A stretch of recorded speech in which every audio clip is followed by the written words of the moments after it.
Assalamualaikum warahmatullahi wabarakatuh. Hari ini kita belajar akuntansi dasar untuk melanjutkan materi minggu lalu atau pertemuan yang lalu.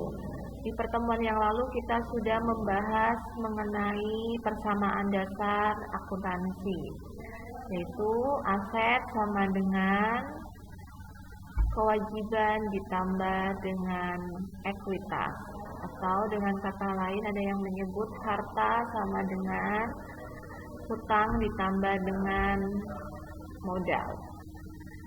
Nah, untuk pertemuan hari ini kita akan membahas mengenai analisis transaksi.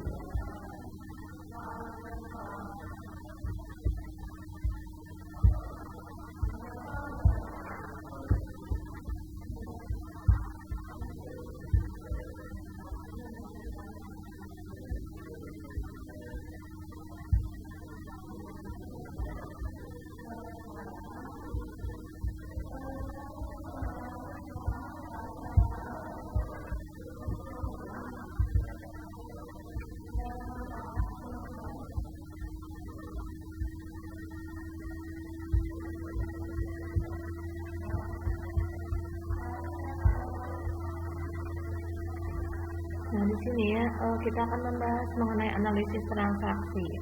Setelah kita memahami bersama tentang transaksi bisnis perusahaan, jenis transaksi dan persamaan dasar akuntansi, mari kita mencoba untuk menganalisis pengaruh adanya transaksi bisnis terhadap ketiga unsur dalam persamaan dasar akuntansi, yaitu ada aset atau harta, kemudian ada kewajiban atau hutang, dan ada ekuitas atau modal. Pada pembahasan berikut akan diuraikan beberapa tipe transaksi yang akan berpengaruh terhadap persamaan dasar akuntansi. Nah, di sini contohnya, pemilik perusahaan ini adalah pada pembahasan berikut ini kita akan mengambil contoh untuk transaksi bisnis. Kita gunakan dari perusahaan Widya Jasa Karya yang bergerak di bidang jasa konsultan. Pemilik perusahaan ini adalah Tuan Airlangga yang baru mengoperasikan perusahaannya pada tanggal 1 Oktober 2006. Beberapa transaksi yang terjadi pada awal pendirian perusahaan ini sebagai berikut. Nah, transaksi yang pertama ini pengaruh transaksi investasi modal pemilik terhadap persamaan dasar akuntansi. Jadi yang pertama itu berpengaruh kepada modal pemilik. Nah, modal itu berarti masuk dalam ekuitas.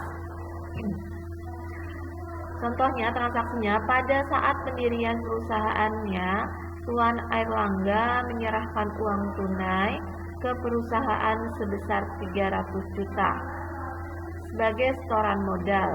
Dengan adanya setoran modal ini, Tuan Airlangga maka aset perusahaan berupa kas akan bertambah sebesar 300 juta, dan di pihak lain hak Tuan Airlangga sebagai pemilik bertambah juga sebesar 300 juta. Bagaimana transaksi ini berpengaruh terhadap persamaan dasar akuntansinya?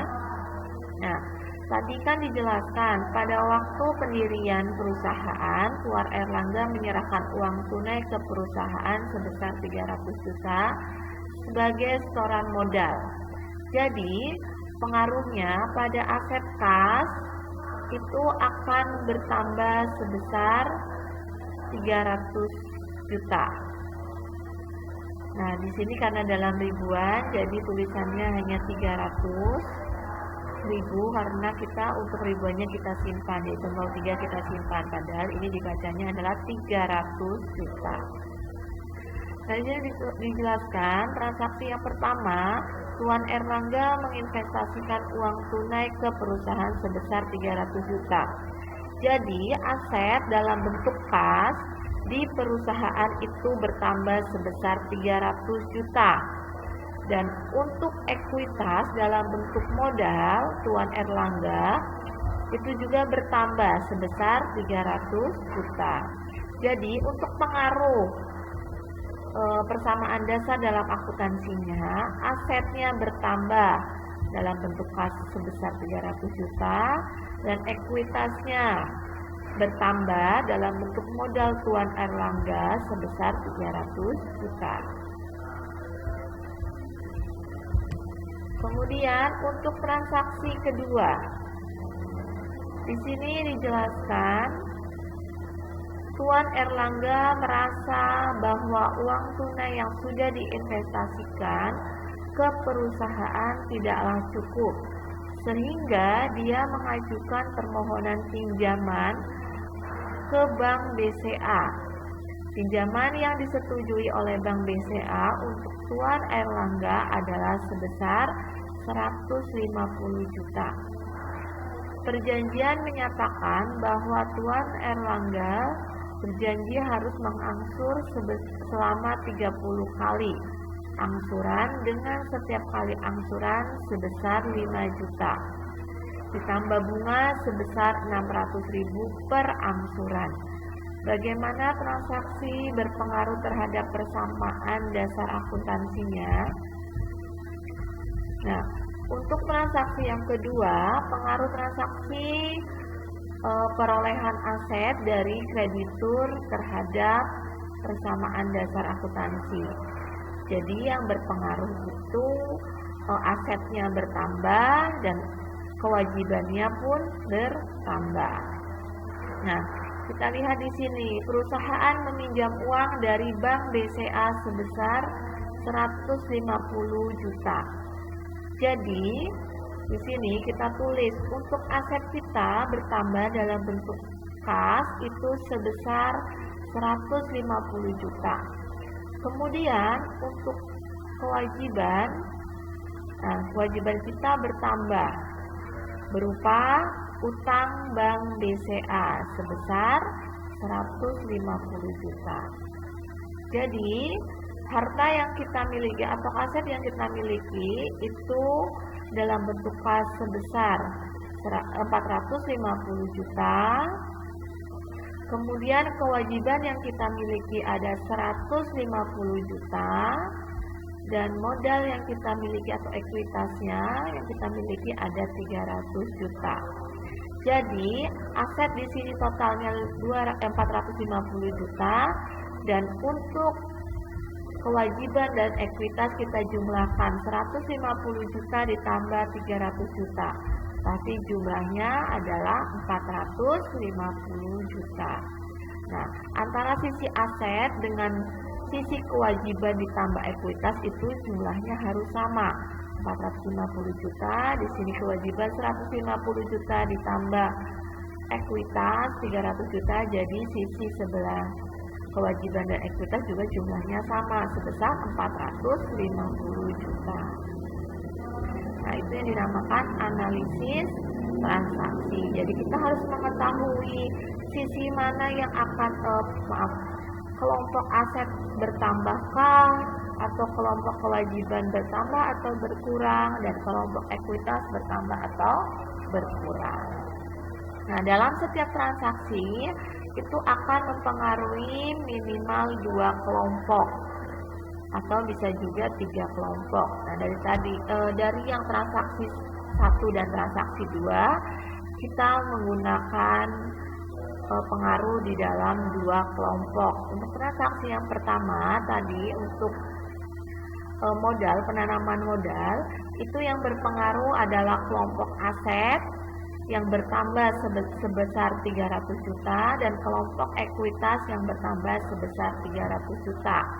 Dan untuk transaksi yang kedua, itu di kelompok aset kita bertambah, di transaksi yang kedua itu ada pinjaman ke Bank BCA, itu berpengaruh di kelompok aset bertambah sebesar 150 juta Dan di kelompok kewajiban kita bertambah sebesar 150 juta.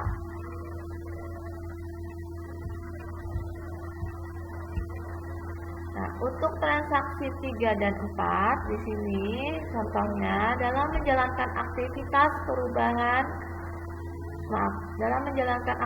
perusahaan, Tuan Erlangga memerlukan perlengkapan yang dibelinya secara kredit senilai 5 juta ke UD 24 dengan jangka waktu 1 bulan. Beberapa beban yang dikeluarkan selama bulan Oktober 2006 dalam pelaksanaan kegiatan perusahaan meliputi: yang pertama ada pemeliharaan kendaraan sebesar 8 juta, kemudian sewa kendaraan sebesar 15 juta, ada sewa kantor sebesar 2 juta, ada gaji karyawan sebesar 16 juta, dan ada macam-macam beban sebesar 1 juta. Jadi total beban atau biaya yang sudah dikeluarkan oleh Tuan Erlangga itu sebesar 42 juta. Dan pengaruh transaksi pembelian perlengkapan dan pengeluaran beban terhadap persediaan dasar akuntansi akan berpengaruh pada persamaan dasar akuntansinya, yaitu sebagai berikut. Tadi sudah kita tutup. Untuk asetnya itu ada sebesar 450.000 di kolom kas. Kemudian untuk kewajiban itu kolom utang bank itu sebesar, atau utang wesel itu sebesar 150 juta, dan untuk ekuitas itu pada kolom modal sebesar 300 juta. Nah, untuk transaksi 3 dan 4 kita akan coba untuk menganalisis transaksinya. Untuk yang transaksi 3, pembelian perlengkapan secara kredit itu akan berpengaruh di aset. Asetnya bertambah dalam bentuk perlengkapan itu sebesar 5 juta. Nah, karena kita membeli asetnya secara kredit, jadi utang usaha kita akan bertambah. Jadi kewajiban kita bertambah di kolom utang usaha sebesar 5 juta. Oke, saya ulang. Untuk transaksi ketiga, yaitu pembelian perlengkapan secara kredit, itu akan berpengaruh di kolom aset, bertambah di kolom perlengkapan sebesar 5 juta, dan berpengaruh di kolom kewajiban, yaitu akan menambah kolom utang usaha sebesar 5 juta. Dan untuk transaksi yang keempat, di sini untuk perusahaan membayar beban-beban sebagai berikut. Ada pemeliharaan kendaraan, sewa, kemudian sewa kendaraan, kemudian sewa kantor, ada gaji karyawan, dan macam-macam beban. Nah, karena kita membayar beban dengan menggunakan kas atau uang tunai, sehingga aset kita akan berkurang di kolom kas, yaitu berkurang untuk pemeliharaan kendaraan sebesar 8 juta, kemudian berkurang lagi untuk sewa kendaraan sebesar 15 juta, berkurang lagi untuk sewa kantor sebesar 2 juta, dan berkurang lagi untuk gaji karyawan sebesar 16 juta, dan berkurang lagi untuk macam-macam beban sebesar 1 juta. Nah, tadi sudah ditotal. Untuk total bebannya itu sebesar 42 juta. Jadi kas kita berkurang sebesar 42 juta, sehingga saldo baru kita sebesar 408 juta. Dan aset untuk kolom perlengkapan kantor kita masih sama, yaitu 5 juta. Untuk kewajiban yaitu utang wesel kita masih sama 150 juta saldonya, dan untuk utang usaha kita juga masih sama saldonya sebesar 5 juta. Nah, tadi saldo ini berubah karena tadi kita ada pembelian perlengkapan secara kredit. Jadi yang bertambah itu ada perlengkapan sebesar 5 juta dan utang usaha sebesar 5 juta. Dan untuk transaksi yang keempat itu akan berpengaruh di aset kolom kas, yaitu berkurang sebesar 42 juta dari beban-beban yang sudah dikeluarkan, dan akan berpengaruh juga di ekuitas. Di ekuitas tersebut akan berkurang sebesar 42 juta juga. Dari rinciannya sama, ada pemeliharaan kendaraan, sewa kendaraan, sewa kantor, gaji karyawan, dan macam-macam beban. Sehingga ekuitas kita bersaldo sebesar 258 juta.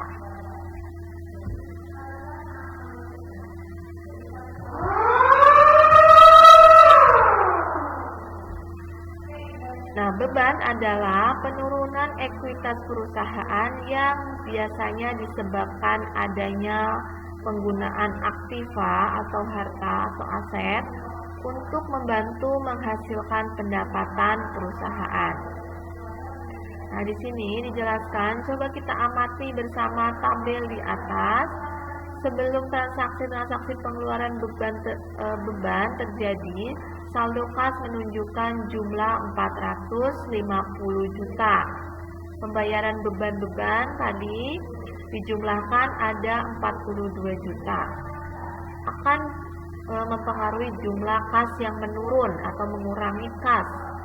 Sehingga tadi kas kita atau aset kita dalam bentuk kas yang jumlahnya 450 juta itu akan dikurangi dengan 42 juta, sehingga saldo kas kita, aset dalam bentuk kas itu hanya tinggal 408 juta. Pengaruh beban ini tidaklah menyebabkan penambahan aset baru bagi perusahaan, juga tidak mengakibatkan perubahan pada kewajiban perusahaan, tetapi pengaruh langsung pada penurunan ekuitas atau modal, yaitu penurunan modal pemilik. Saldo ekuitas yang semula sebelum terjadinya pengeluaran beban sejumlah 300 juta, dengan adanya beban-beban ini menurun menjadi 258 juta. Dengan demikian, pengertian beban merupakan penurunan ekuitas perusahaan atau penurunan modal pemilik perusahaan yang biasanya disebabkan adanya penggunaan aset untuk membantu dalam menghasilkan pendapatan perusahaan. Nah, coba kita lihat transaksi keempat, yaitu perusahaan membayar berbagai beban dengan menggunakan aset kas perusahaan. Selain kas, perusahaan masih memiliki aset yang lain, yaitu perlengkapan yang dibeli perusahaan sebagaimana pada transaksi ketiga senilai 5 juta. Perlengkapan ini juga digunakan untuk membantu perusahaan dalam memperoleh pendapatannya, sehingga penggunaan perlengkapan ini juga harus diakui sebagai beban pada periode penggunaannya. Nah, di sini ada contoh transaksi kelima. Pengaruh penggunaan perlengkapan terhadap persamaan dasar akuntansi. Jadi ini adalah pengaruhnya terhadap penggunaan perlengkapan. Pada akhir bulan, Tuan Airlangga menghitung besarnya penggunaan perlengkapan, yakni senilai 3 juta, yang harus diakui sebagai beban perusahaan pada bulan Oktober 2006. Itu juga, dan sisanya senilai 2 juta, masih sebagai aset perusahaan. Transaksi penggunaan perlengkapan ini yang disebut dengan transaksi internal. Ada transaksi internal, ini akan berpengaruh pada penurunan aset, perlengkapan dan penurunan ekuitas perusahaan. Pengaruh tersebut akan nampak sebagai berikut. Nah, ini adalah contohnya. Tadi saldo sebelumnya itu ada 400 untuk aset kas itu ada 408 juta. 408 juta. Kemudian untuk aset kolom perlengkapan itu ada 5 juta. Untuk kewajiban kolom utang wesel itu ada 150 juta dan utang usaha ada 5 juta. Dan untuk ekuitas modal Tuan Airlangga itu ada sebesar 220 juta. Nah, di transaksi kelima, pemakaian perlengkapan itu akan mengurangi aset di kolom perlengkapan itu berkurang sebesar 3 juta dan di kolom ekuitas yaitu kolom modal Tuan Airlangga berkurang sebesar 3 juta. Jadi saldo barunya untuk kas itu tetap 408 juta, untuk perlengkapan hanya tinggal 2 juta, untuk utang wesel masih sama sebesar 150 juta dan untuk utang usaha masih sama sebesar 5 juta dan untuk ekuitas atau modal Tuan Airlangga itu berkurang menjadi berjumlah 255 juta. Dan di sini ada transaksi ke-6, pengaruh perusahaan penjualan jasa terhadap persamaan dasar akuntansi. Contohnya, perusahaan telah melayani pelanggannya selama bulan Oktober 2006. Kas yang terkumpul dari penjualan jasa yang dilakukan perusahaan senilai 100 juta. Ketika perusahaan menerima sumber dana berupa kas yang berasal dari pelanggan, perusahaan dikatakan telah menghasilkan pendapatan. Nah, pengaruh pendapatan tersebut itu pada kolom kas atau aset, kasnya bertambah sebesar 100 juta, kemudian modal kita juga bertambah sebesar 100 juta. Jadi saldo barunya untuk kas menjadi 508 juta, kemudian perlengkapannya masih sama sebesar 2 juta, dan untuk utang weselnya juga masih sama sebesar 150 juta, dan untuk utang usahanya masih sama 5 juta, dan untuk modal Tuan Airlangga menjadi 355 juta. Dan untuk transaksi yang ketujuh, di sini pengaruh pembayaran utang ke Bank BCA terhadap persamaan dasar akuntansi. Nah, contoh kasusnya, perusahaan memiliki utang ke Bank BCA sebesar 150 juta. Sebagaimana pada transaksi 2, perusahaan harus mengangsur ke Bank BCA beserta pembayaran bunganya. Untuk setiap kali angsuran sudah ditetapkan sebesar 5 juta dan bunganya sebesar 600.000. Pengaruh transaksi ini terhadap persamaan dasar akuntansi akan menurunkan aset kas sebesar 5.600.000 dan menurunkan ekuitas sebesar dan menurunkan kewajiban sebesar 5 juta dan menurunkan ekuitas sebesar 600.000. Nah, ini bisa kalian lihat di sini untuk transaksi yang ketujuh, kita membayar utang ke Bank BCA beserta bunganya. Jadi di sini untuk aset kolom kas kita berkurang sebesar 5.600.000, kemudian untuk kolom kewajiban utang wesel itu berkurang sebesar 5 juta, dan untuk ekuitas yaitu kolom modal Tuan Airlangga itu berkurang sebesar 600.000. Jadi saldo barunya setelah transaksi yang ketujuh itu untuk kas jumlahnya tinggal 502.400.000 rupiah, kemudian perlengkapannya masih sama sebesar 2 juta. Untuk kewajibannya utang wesel itu jumlahnya tinggal 145 juta, dan untuk utang usahanya masih sama sebesar 505 juta, dan untuk modal Tuan Erlangga jumlahnya menjadi 354.400.000 rupiah. Nah, di sini dijelaskan karena transaksi ini melibatkan lebih dari 2 akun, yaitu aset pada kas, akun sejumlah akun aset yaitu pada kolom kas, kemudian akun kewajiban pada kolom utang wesel, dan akun ekuitas pada kolom modal Tuan Erlangga. Nah, sehingga transaksi ini dinamakan transaksi majemuk. Dan untuk transaksi yang ke-8, di sini pengaruh pengambilan untuk keperluan pribadi terhadap persamaan dasar akuntansi. Contoh kasusnya, Tuan Erlangga memerlukan uang untuk membayar uang pangkal anaknya masuk ke perguruan tinggi sebesar 20 juta. Pengambilan untuk keperluan pribadi ini disebut dengan price. Pengaruh transaksi price ini adalah dalam persamaan dasar akuntansi adalah sebagai berikut.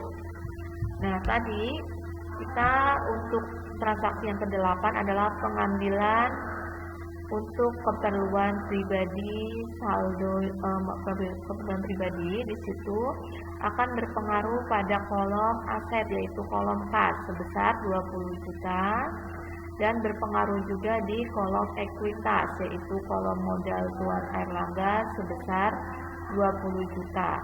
Ini juga akan berkurang sehingga saldo kasnya menjadi 482.400.000, kemudian perlengkapannya masih sama, utang weselnya juga masih sama, utang usahanya juga masih sama. Dan untuk modal Tuan Erlangga menjadi 334.400.000 rupiah.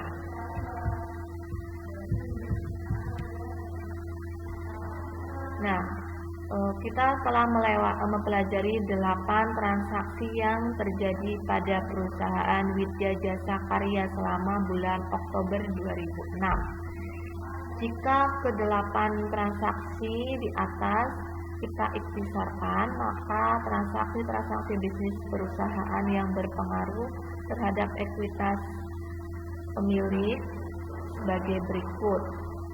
Ada setoran pemilik, ada beban pemeliharaan kendaraan, ada beban sewa kendaraan, ada beban sewa kantor, ada beban gaji karyawan, ada macam-macam beban, kemudian beban perlengkapan, pendapatan jasa, beban bunga, price Tuan Erlangga. Nah, itu adalah 8 contoh transaksi yang kita analisis transaksinya.